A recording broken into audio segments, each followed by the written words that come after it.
by any means necessary. To our last breath, to the last play, we hunt.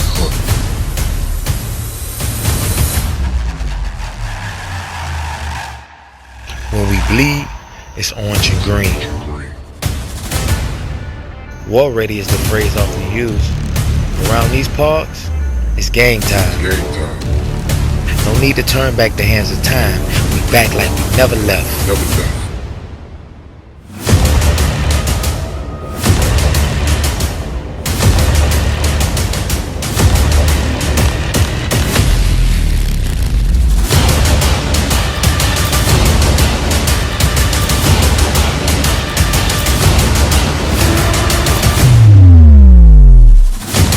One thing that'll never change is the brand, the you.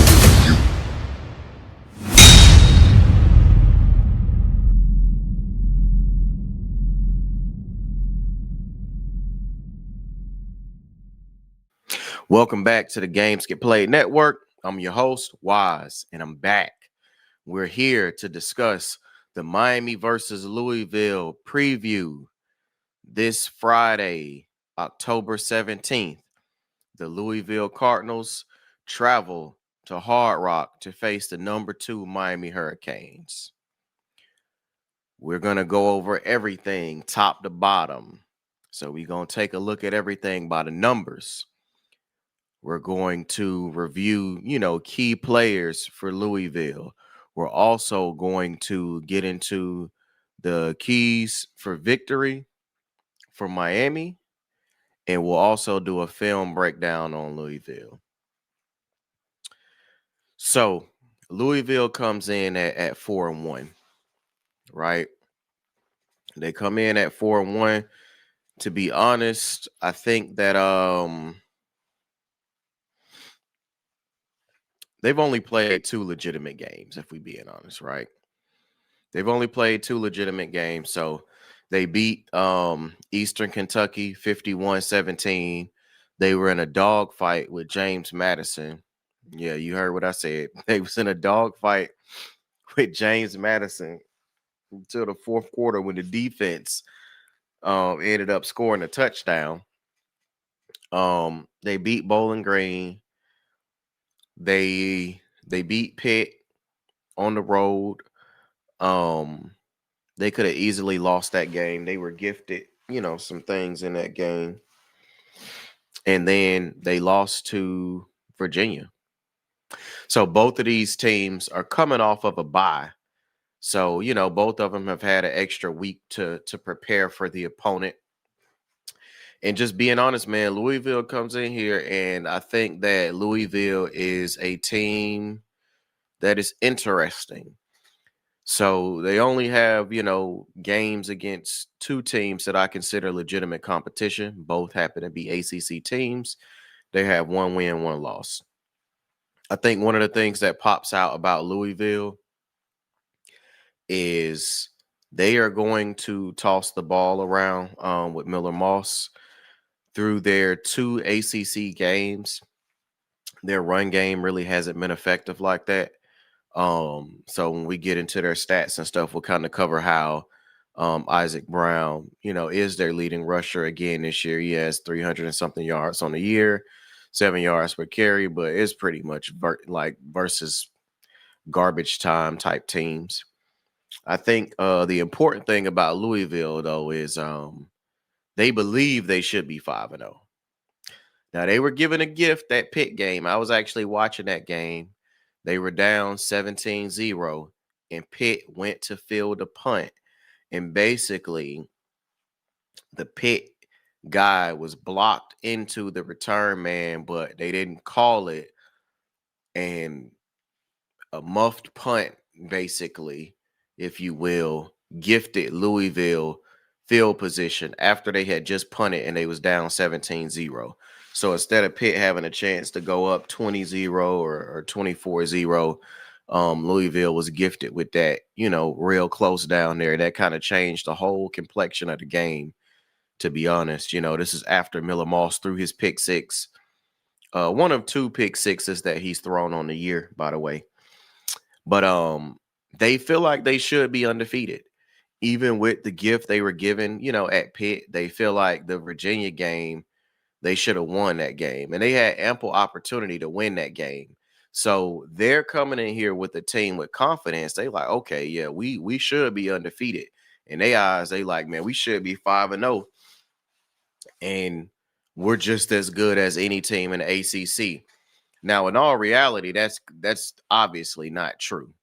But we'll just cover them just up front, just overall, right? So they come in averaging 36 points per game. That's good for 31st in the nation.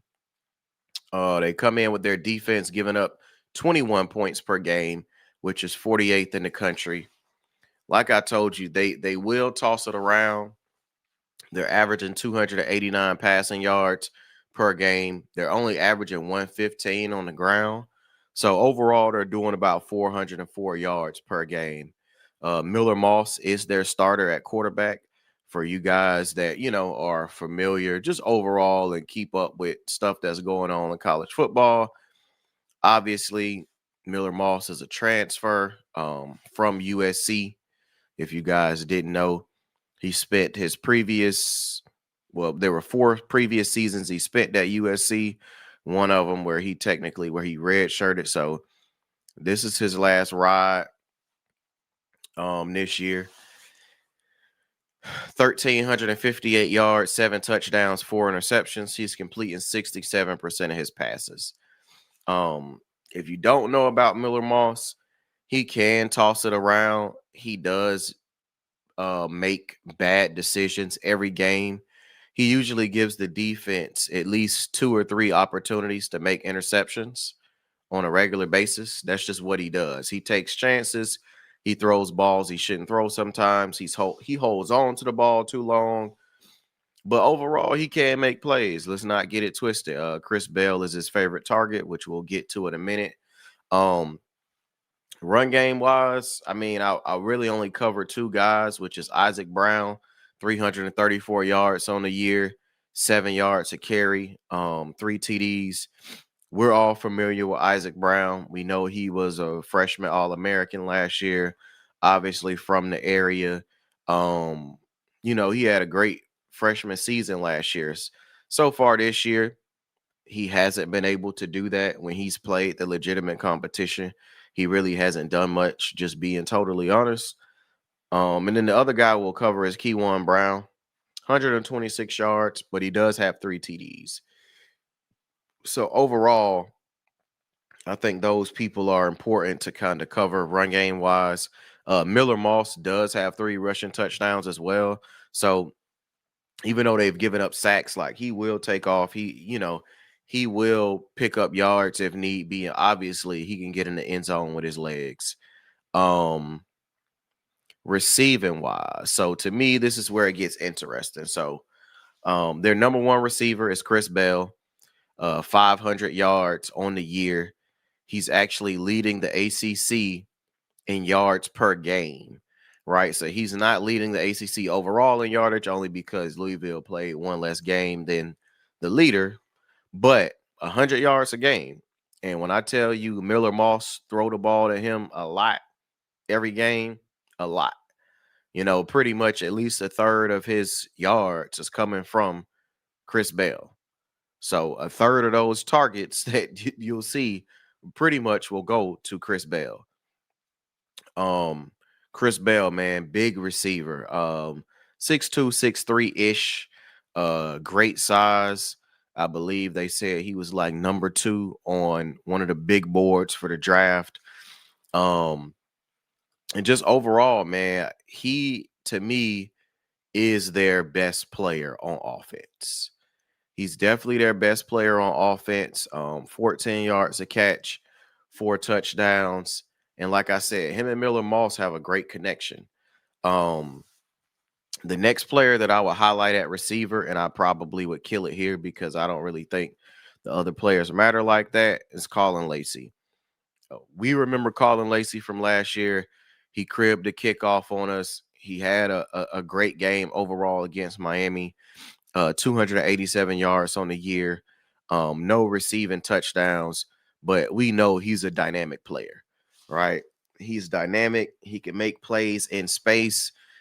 He almost ran a punt back um, earlier this year. Actually, almost ran two punts back. One was a horse collar. The other one, they just happened to make a great play. But we know he has explosiveness, and that's something that we definitely need to watch for. I would say the other person, I won't even say the other person, but I'll mention him just because I know Miami fans are familiar with him. Jaleel Skinner, 137 yards on the year, one touchdown. Miami fans were obviously familiar with Jaleel because he started out here. Things didn't work out. And he moved on to Louisville, and he's been playing this year. And he's made a couple of plays here and there. Nothing crazy, but that's one of those guys that you know he's going to be up for this game, right? He wants to prove that he should have been getting reps in X, Y, and Z. So he'll definitely be juiced up for this one. Um, no question about that for me personally. So offensively, that's pretty much who you need to know on their offense. It's mainly about continuing to contain Isaac Brown and to let Miller Moss make those bad decisions he usually make, man. If we cover Chris Bell and we use our multitude of DBs, overall we should be fine. I don't really see this game being an issue for Miami at all, honestly. You know, when I was watching the film, and we'll get into it later, I was like, there's absolutely no way we don't go ahead and get up and smoke these guys. I just don't see it. Um, and then we'll go over to the Miami Hurricanes real quick. Miami by the numbers. So obviously we're 5-0 on the year, number 2 in the AP poll right now, averaging 35 points a game. That's good for 36 in the nation. So Miami and Louisville averaging pretty much about the same amount of points a game. They got us by 1 point overall. 13.6 per game is what we're giving up on defense. That's good for 8th in the country. So overall, man, we're averaging 428 yards per game, only giving up 276 per game. Y'all already know what's going on over here. Carson Beck completing 73% of his passes, 11 touchdowns to 3 interceptions. Overall, our leading rusher obviously is Mark Fletcher. Fletch got 428 yards on a year, averaging 5.5 a pop with 5 touchdowns. The next person obviously is Marty Brown, 225 and 4 touchdowns. We'll pretty sure we will see Jordan Lyle once again in this game. Hopefully, it's not a situation where they force him in, but we'll see. Receiver wise, Malachi is leading us in receiving yards with 375 yards, right? 3 touchdowns. We know CJ leading us in touchdowns with 5 of those guys. Lofton, Keelan Marion, those are the other people that I would highlight. I would say this week, and we'll see how things progress, but this is the week to me that Shannon Dawson needs to get JoJo Trader involved. And I only say that because, and if it's not JoJo Trader, then play Ray Ray more, right? Play Tony Johnson more. Somebody else needs to play outside of CJ Daniels, Malachi, Keelan Marion, and Joshua Moore, right? Like we really need to see someone else playing in the game and getting substantial minutes because we pretty much only playing 5 wide receivers, and that's it. And at some point, man, we have to expand it just for the sake of being able to trust other guys when we have to put them in the game. So, you know, I'm going to challenge Dawson this week to make sure that we play more people. We're about to get into the thick of ACC play. There's nothing but ACC games left. And we need to make sure that in the event that someone gets nicked up, is too tired, they go down, anything, suspension, that we have guys we can trust. So now is the time to start playing someone else and giving them significant snaps. whoever it is. If it's JoJo, great. If it's not JoJo, I'm fine with that. But we need to make sure that we're actually doing this because we don't want this to be a problem later with guys not being prepared to play. That's all. Um Overall, man, I will say when I was, watching a film on these guys, man, like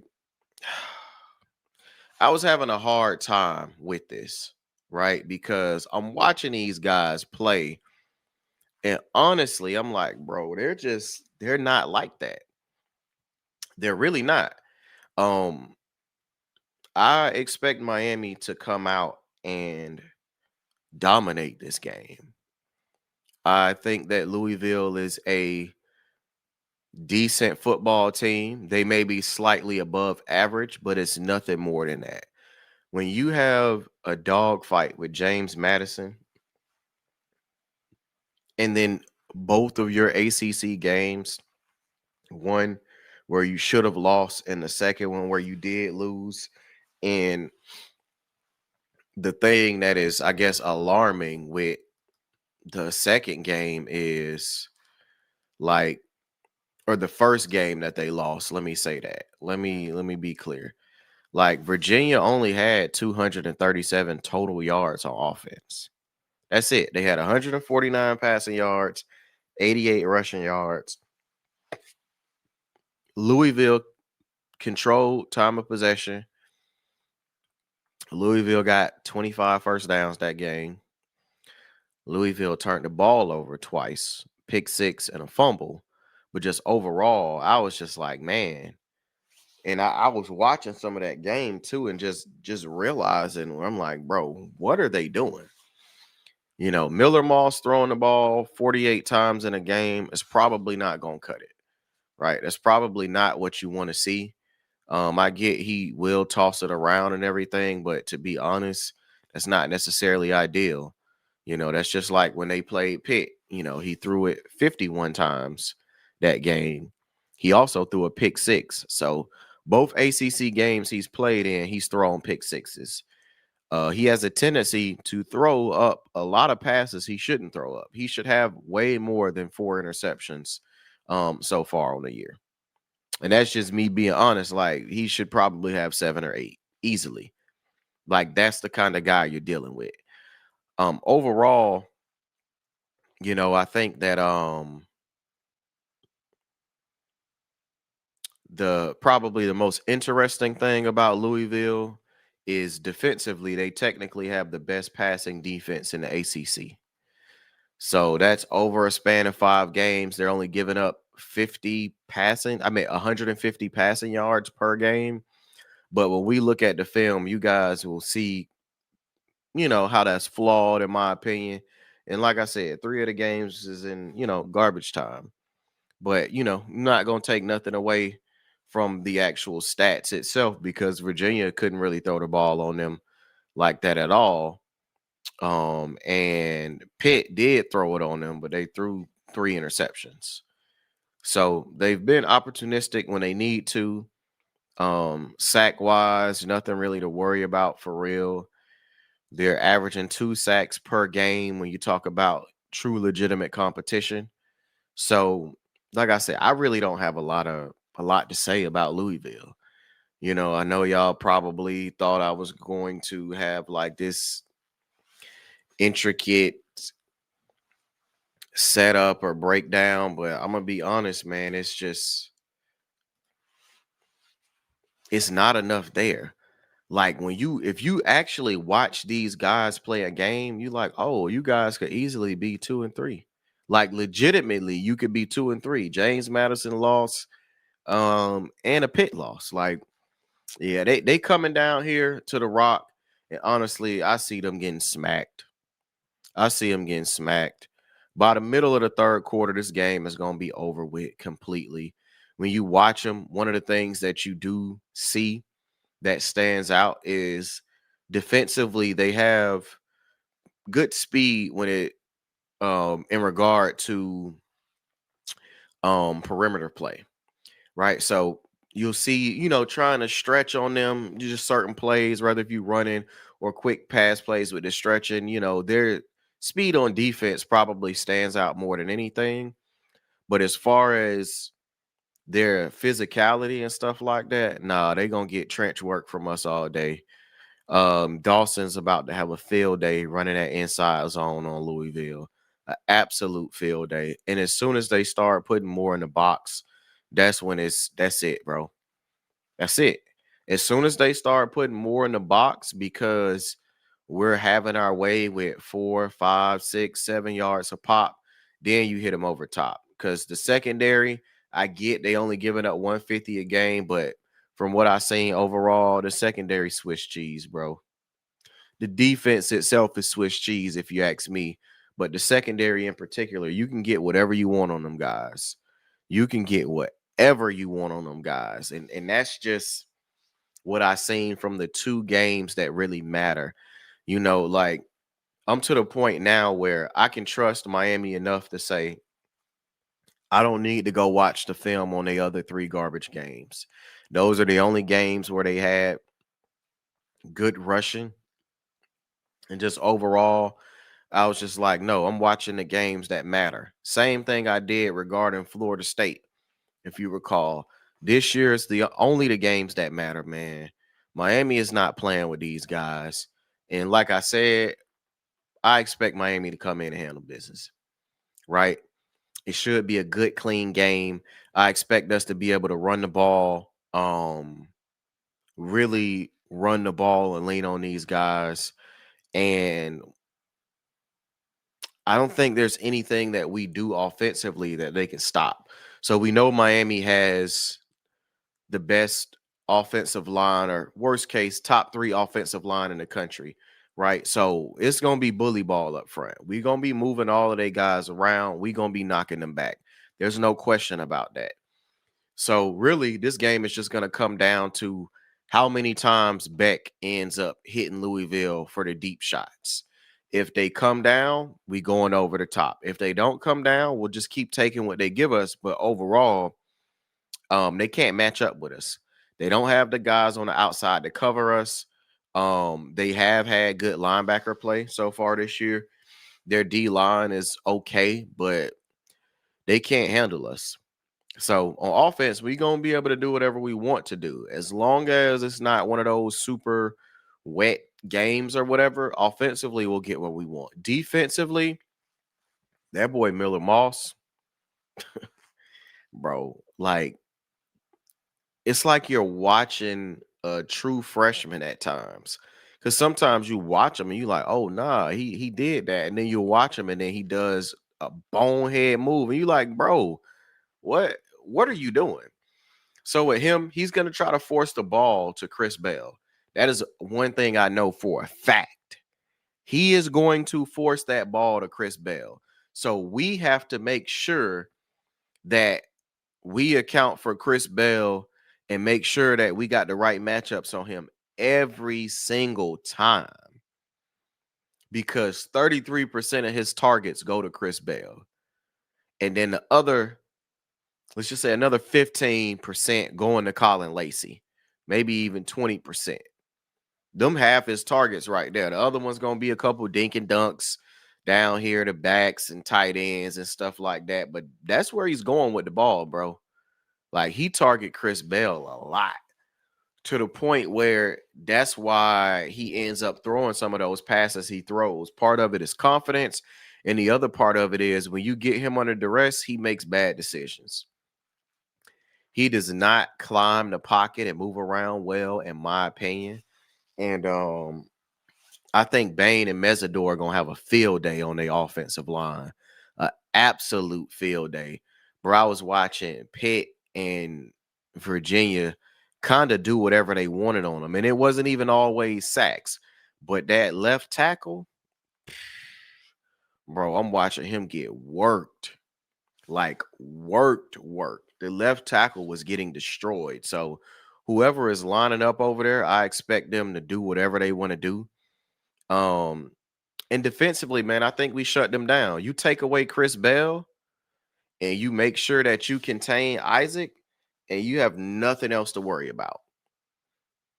Colin Lacey isn't going to beat you himself. So, yeah, you all obviously want to keep him in check too, but you have nothing else to worry about. Miller Moss has not produced one game against legitimate competition where he hasn't had to keep going to the well with Chris Bell. So just take it away and you good. Chris Bell is talented. I expect to see us use a multitude of DBs from Damari to Lucas to Frederic. Don't matter. Keep fresh bodies on them. Make sure we're fresh and we good.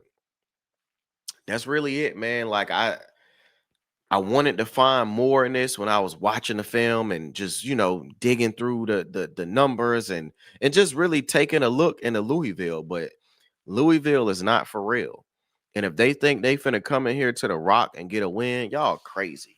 Everybody gonna be gassed up because you want to give Miami your best shot and you want to upset number 2 and all of that, but we ain't going for that, man. It's not happening. So Miami gonna come out here and handle business and everything getting packed up. Y'all boys going back to Louisville with an L. Go ahead and put them L's up because that's what y'all going back there with. Put your L's up now because that's what you leaving the Rock with, a L. Y'all boys ain't about to come down here and do nothing. We ain't hearing none of it. We can't. Come on, man. Y'all can't see the Canes. Let's be real. This ain't the past. This ain't last year when we was in a dogfight with y'all at home and all of that. And it was super high scoring and y'all was just putting up all these points and we was putting up all them points. Nah, this ain't that, man. No, sir. So over the 2 ACC games that y'all played, what y'all averaging? Basically 30? Averaging 30. And they gave you a good bit of those. You're not getting 30 on Miami. Not happening. Let me be realistic. You definitely not scoring more than 17. 17 is super pushing it too. But I think I like Louisville for maybe 2 touchdowns. But that's it. 2 touchdowns. I expect Miami to put up a 40 ball on Louisville. I like Miami 42-14. I like dominance coming from Miami. All of that throwing the U down and breaking it. Listen, don't come down here trying to do none of that, Skinner. Any of y'all guys, don't come down here trying to do none of that. Isaac Brown, none of y'all. Listen, we ain't playing them type of games. You already know what it is. You play with Miami, you gonna get smashed. That's it. So don't put too much stock into this week because y'all not winning this game. Let's get that out the way now. Louisville is not gonna win this game. Okay. By the top of the 4th quarter, this game should be over. If this Miami team is who they should be at this point, who they've shown us to be, then we're good. We're coming off a bye week. You know we're gonna be prepared. We're not playing no kind of games. We're gonna keep rolling. We're gonna be 6-0 and on to the next, man. That's exactly how we giving it up. On to the next. Beck, go out there and do what you need to do. Put up 4 more tutties on these guys. Yeah, let's do it. Fletch, Marty, let's get it. Lyle, if they put you in, let's get it. JoJo, if you get an opportunity, let's go. Other than that, Malachi, CJ, I expect y'all to go off on these boys. Keelan Marion, you can eat. They food on the back end. Absolute food. Barbecue chicken. I don't care about the 150. Yeah, it was UVA and Pitt. I know what I seen. Barbecue chicken up top. Defense. Don't play with these guys. Make these boys want to quit. Telling you right now, if Isaac Brown come through that whole half stepping, bro, that boy Torrey is taking his head clean off. Clean off. Torrey is going to smack Isaac Brown. If he come through that whole half stepping, he going to smack you. Listen, man, Jacoby and Poyser, they are not playing with y'all. Wesley Basaint is not playing with y'all. Mesidor and Bain are not playing with y'all. It's nothing. Damari and Scott not playing with y'all.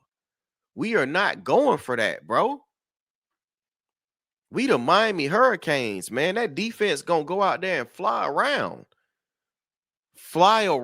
make plays, smack them. That's how I see it going, man. On offense, man, y'all do what y'all gotta do, man. Do what you gotta do. Get these boys up out of here. 42-14 Miami. That's how I'm calling it. We going into the weekend early with a W, and we could just sit back and relax while we watching everybody else sweat this Saturday to see what they gonna do. Because Miami gonna win, and then it's gonna be time for us to just kick our feet up and enjoy the rest of the weekend for college football. That's exactly how this going down. 42-14 Canes. Canes fans, thank you for tuning in to the Games Get Played Network. If you like the content that you're seeing, please make sure you subscribe to the channel, turn your notifications on, and hit the like button. Like I told you guys from before, if there's any type of conversation you want to have in the comments, I'm always down to have the great conversation. Also, score predictions. I gave you my score prediction. 42-14 Canes. Y'all go ahead and drop your score predictions down in the comments, and let's get everything flowing before this game on Friday. Once again, thanks for everybody for tuning in. It's 2nd and 3. And one of the reasons why I wanted to pull this play up in particular is because this is part of what I was talking about just overall with the ability to be able to kind of get what you want with these guys over the top. But 2nd and 3, and they're going to hit them for the deep shot. Boom, clean pocket there, right over the top, easy money. Bomb them boys. Bomb them boy. Look, come on, man. Look at 15. What are you doing, my guy? Easy money. Easy money. All right, here's another play that we're going to take a look at.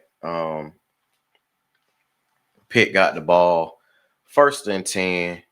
And here's another reason why I'm saying Miami should be able to get whatever they want on them over the top. So just pay attention to what's going on here. Once again, clean pocket up over the top.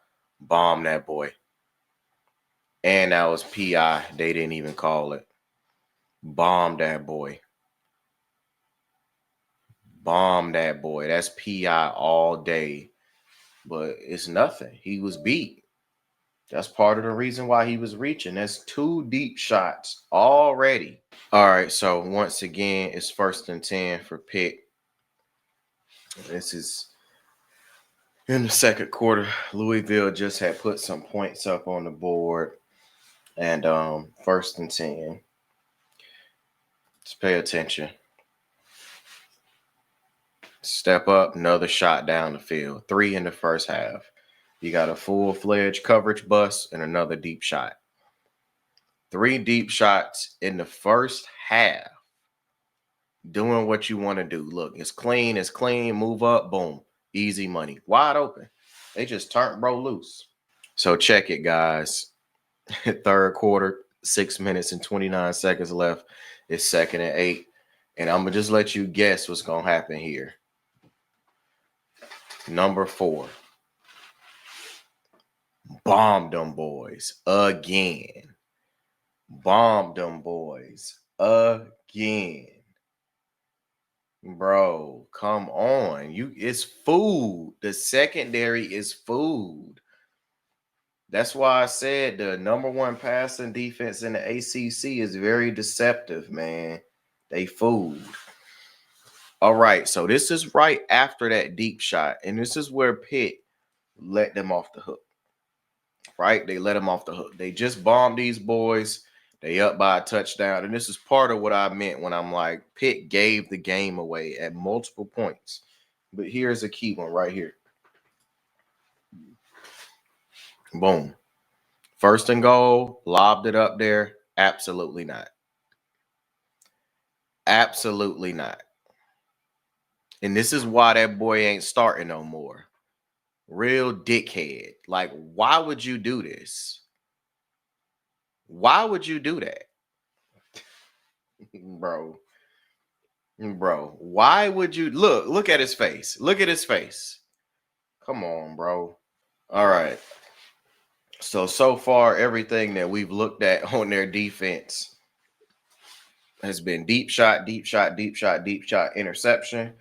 And then this is another scenario where, they're able to make some plays. So 10 minutes and 49 seconds left in the fourth quarter. Boom. Good get off here. Sack. Good get off. They get the sack. They bring an extra guy and they able to get home. Good play by their defense. And then right here, 4-man rush, drop back the linebacker in coverage, interception. Back-to-back plays. And this is exactly why Holstein's not starting for Pitt anymore. But you got a 4-man rush. It's clean. It's clean. He threw it straight to him. That's exactly why he's not playing anymore. All right. 11 seconds left in the game. Pitt trying to make something happen. It's the backup quarterback, 2nd and 10. And he's going to step up in the pocket, and they threw it straight to the same linebacker again. Quinn. Picked off, and that's the game. So I will say overall, defensively, with what we saw from them, it's just like, bro, they not like that. You can get whatever you want over the top of these guys, if I'm being real. That's just what it is. You literally can get whatever you want over the top. All right. So it's 3rd and 9. First quarter. Pitt is up 10-0. Here we go. Miller Moss. Let's guess who he gonna throw this ball to, guys. My money's on 0. Oh, try to force it to Chris Bell. Almost picked off, but Chris Bell breaks up the interception and then catches it himself. Like, you see what I mean, bro? He just be trying to force the ball to this guy. Just try to force it to him. 3rd and 15, Miller Moss. What you got? Picked off. 3rd and 15, picked off. And that boy got it, crib. He got it, crib. You cannot be serious. He done thrown 2 pick sixes on the season. He's averaging 1 a game in his ACC games. In his last 2 games, pick 6. Boom. Straight across. Ooh, shake something. Shake something. Get up out of there. Get up out of there. Get up out of there. Now slide. Slide. Slide. Slide. All right. 2nd and 11, first quarter. They down 17-0. Back shoulder to Chris Bell. Again. Chris Bell, bro. By now, I know y'all got to be sick of hearing this man's name, bro. I'll put this in here because this was a gift from Pitt. Come on, man. Bro, drop the ball. You cannot be serious. Bro. 1st and 10. I want y'all to just guess. Chris Bell for the tutty. Everywhere. This man is their offense, bro. All right. It's 3rd and 7. 3rd quarter. 4 minutes and 26 seconds left. It's going to be a good crosser right here. Good crosser. Colin Lacey. That's a great play. Look at that. Great ball is there. He fitted. They slammed bro down. They slammed him down. 1st and 10. Great run. Great run on 1st and 10 with the little option look for sure.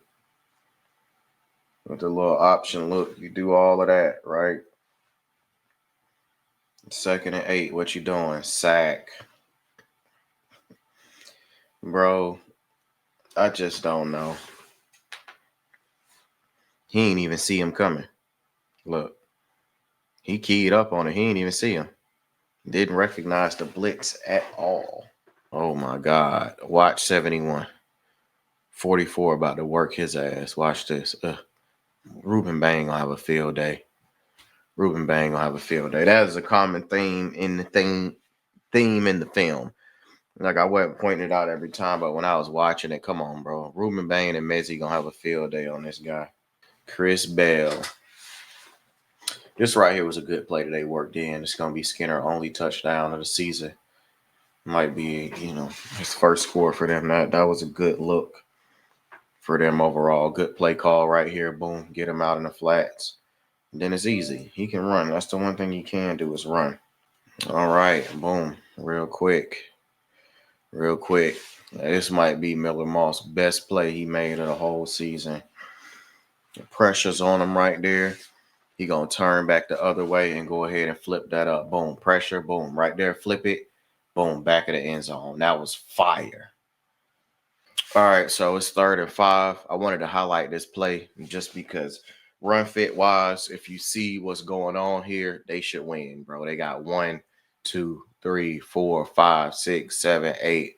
You got 9 guys right here, pretty much inside the box. Single high safety guy over here. You should win this if you Louisville. 3rd and 5. But you don't win it. You got all them guys in the box and they do absolutely nothing. First down. All right, the next play we're going to go ahead and highlight here. 3rd and 20, 10 minutes left in the second quarter. I'll repeat that again. It's 3rd and 20, 10 minutes left in the second quarter. Barbecue chicken. Look, he pointed him out that he was coming hot off the edge. Boom, they hit it to him. Got the screen, and then at that point, come on, be real. Be real. And they didn't get the first down on that, but they got enough. They got 19 yards on 3rd and 20. So you already know what they about to do. They about to hold y'all. It's 4th and 1. Guarantee you this got 4th and 1. Look at this. Boom. Snap it to him. There it is. First down. 3rd and 20, and they hold y'all. We checking out this whole sequence, bro. Look, he's in motion, and there it is. Easy money. Worked him. Turned that boy all the way around. Who is that? 21. Barbecue chicken. All right, so 4th quarter, Virginia up 10. 4th and 6, they punt in 12 minutes and 41 seconds. I highlighted this play in particular because this was a good return by Colin Lacey. Boom, all the way back. Feel that ball, cut up, boom, boom, boom, here, boom, and then they made that great tackle. But that was a great return by him. Definitely explosive and somebody that you don't want to, give certain alleyways and everything too, because he can make you pay. All right, first quarter, 10 minutes and 8 seconds left. 1st and 10, Louisville has the ball, and it's going to be a good hit to Chris Bell, man. His main guy, his main target right there. You can see him come up across the formation, and he worked him. Real light, real easy. Here, just for the sake of it, we're going to run this back. So you see how they set up here. So watch him. They're going to send him in motion, and then boom, he's going to run this crosser right there. Boom, in motion. See, now you can't get hands on him. That linebacker should have put hands on him. He was right there in the zone. He was in his way. He should have put hands on the guy, but he didn't. Look at this, y'all. Boom. Drop the pitch. A little nervous. They pick it up, scoop. That's easy money. So I want to highlight this play. So it's 1st and 10, first quarter, 6 minutes and 12 seconds left. Louisville has certain plays they run like this is the around play to Colin Lacey. But Virginia sees it, they blows it up. And they got a couple of other plays that are a little gimmicky, but boom, here, try to get it to him. No, absolutely not. Blew that up. They saw that coming like from a mile away. So after that gets blown up, man, it's 3rd and 11. And I can tell you right now, if that's Chris Bell, he's going to this guy. 3rd and 11, his go-to. Right here, right up top. Boom, looked at him. There it is. If he need a play, he going to Chris Bell, bro. He going to Chris Bell. So he hit him for that one. 2nd and 10. Let's see where he go with it. Let me guess. Chris Bell again. This whole sequence, bro, this drive, he just moving it. 2nd and 8. Colin Lacey. Boom. I want y'all to tell me when y'all see another person catch the ball besides Bell, Lacey, or Skinner. And Skinner is rare. Who this is? Chris Bell again. Whole drive, back to back, Lacey then Bell. Like, bro, this is it. Come on, man. Second quarter, 1st and 10. Guess who? 2nd and 6. Guess who? Chris Bell. Tutty. All right, third quarter, 2nd and 10, 12 minutes and 26 seconds left. Let's see some of the garbage time stuff Bruno Moss like to do. Oh, what are we gonna do? Hold. Boy, that ball should have been out. That ball should have been out. Okay, let's get it back. 3rd and 14. He gonna tighten up on this one. No, get it. Oh, pressure right there. Nope. Sack. He's not gonna tighten up. All right, man. It's 2nd and 10, third quarter, 6 minutes and 45 seconds left. And we're about to watch some more Miller Moss be in the trash that he can be. Oh, fake the pitch, step up in the pocket. Oh, yeah. Tutty. Woo! Should have been picked off. Boy, dropped the ball. He wasn't even throwing it to Chris Bell. This man threw that ball to Jaleel Skinner in double coverage. Like, what are you doing? Don't worry about it. We'll get it back. Ooh. Quick throw. Pick 6, man. And this is what I mean when I say Miller Moss will make you scratch your head, because you just almost gifted them an interception, right? He dropped it. And then on the come on, bro, you come right back and decide, oh, let me get this off. And he's not down either. Boom. Let me get this off. Throw it. Come on, bro. Pick 6. Oh, they reviewed it. Touchdown, man. All right. 2nd and 10. Down by 7. 2:06. Backed up in their territory because Colin Lacey didn't feel that football. What'd he do with it? Oh, off the back foot. Dropped it again. They dropped it again. Bro, what are you doing? 2nd and 10, backed up, and this is the throw that you make? Bro, you can't be serious, bro. All right. 4th quarter, 12 minutes and 29 seconds, 24-14. Louisville got the ball. It's 1st and 10. I like this play, right? This was really the only time where they were able to get Isaac Brown a pretty good run. So they're going to call Hut. Boom. They're going to fake the flea flicker, and now he take off. Got him in open space. Best run of the day for him. Best run of the game for them boys. I like that. So, boom, you do that. They done got downfield some. 3rd and 4. Guess who he going to, y'all? Just guess. Y'all know what that guy name is by now. Chris Bell, man. Come on, bro. Come on. That's all he throwing it to, bro. All right. Now, this 3rd and 24. This is the only time he make a play to somebody that's not Colin Lacey or Chris Bell. Some guy named Hughes. 3rd and 24, and he went to him, man. All right, you just got a decent run. Okay. 3rd down, 3rd and 2. You see where you at with it. What does this guy do? 3rd and 2. Oh, man. Almost threw another interception. Canes fans, thank you for tuning in to the Games Get Played Network. If you like the content that you're seeing, please make sure you subscribe to the channel, turn your notifications on, and hit the like button.